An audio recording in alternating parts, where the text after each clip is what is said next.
Hi guys. So something I've talked about before, and I've talked about it in different kind of ways, is influences for my writing.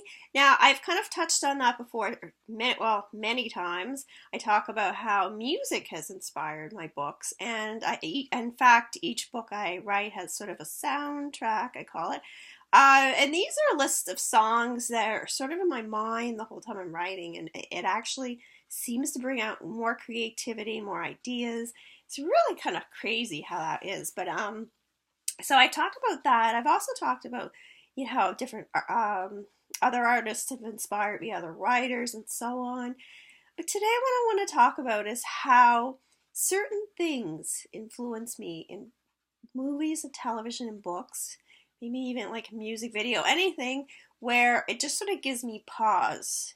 Now, what that means is I see something and I kind of stop. Something just grabs me. I stop and think, wow, there's something about that moment, that visual side of things, a comment, it could be the music, that really kind of captivates me. And when that happens, I tend to question it. Why?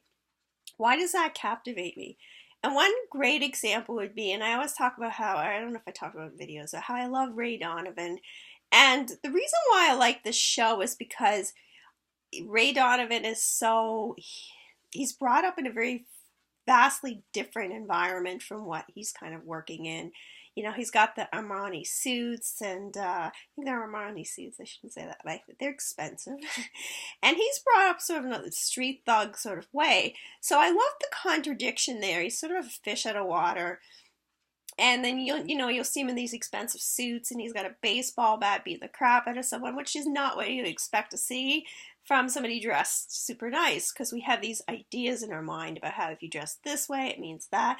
So, I tend to do that sort of contradictory thing quite often in my writing. I'm doing it more and more, because I have this Jorge Hernandez. He's a thug, but he's dressed nice. He comes across as very normal, everyday, sort of upper class guy.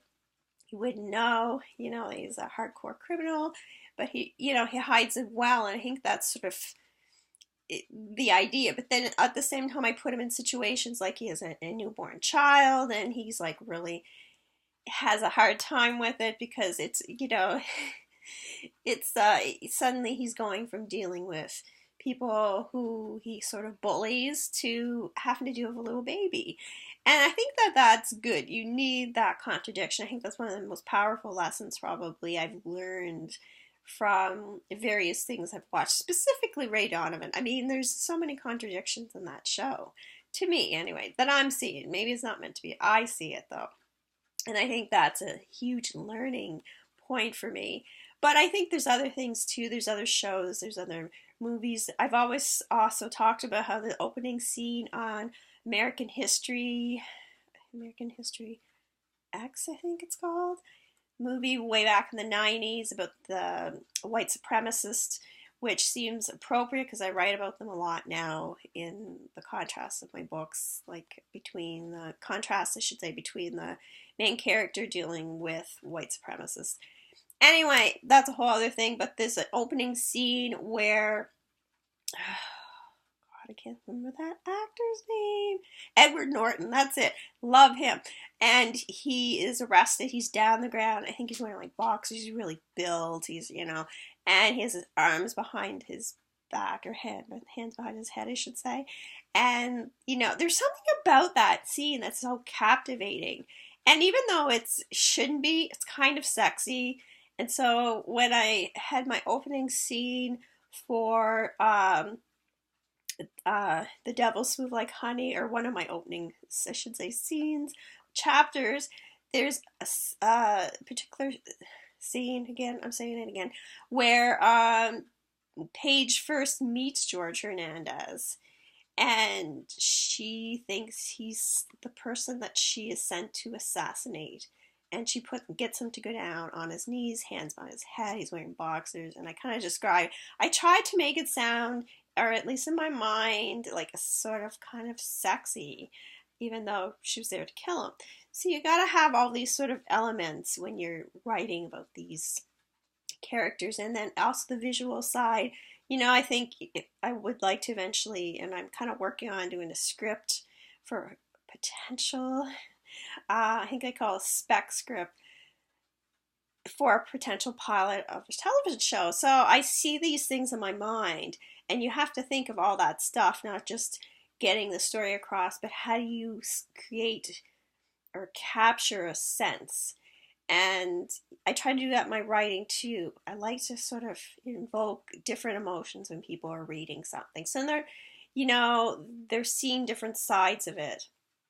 And anyways, I'm getting way off track. The point is there's a lot of different things that influence us as artists, I think. And there's, like I say, there's just certain scenes, certain lines. I mean, I've read some books, for example, I've said by Douglas Copeland, where I just stop. Like, wait, what did I just read here? And I'll go back and reread it.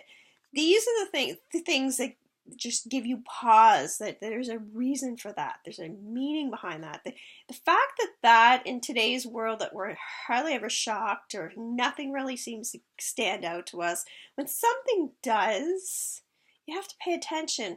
And I guess you really could say that about your whole life. If there's something or someone or whatever captivates you, it makes you pause.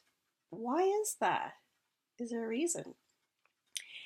And if you're creative, I think there definitely is a reason. There's a reason. There's something about that grabs you. And first you have to focus on what that is, go through it in your mind, and then kind of break it down a little bit. So like I was talking earlier about the contradictions with Ray Donovan's show, the contradictions of this is life. That's, I talked with specific examples, but what is it really?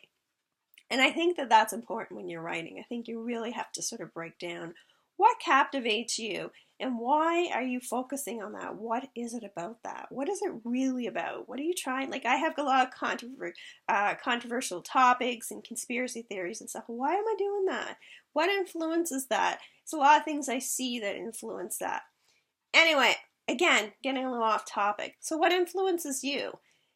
If you're a creative person, if you're a writer, what influences you? What grabs your attention and causes you a moment of pause? Thanks, guys. Oh, don't forget to subscribe. Don't forget to hit that bell so you get all my little videos sent directly to you. If you're like me, it's easier to do that than to rely on your memory to go back and check. Anyways, have a great day. Bye, guys. Bye. Thank you.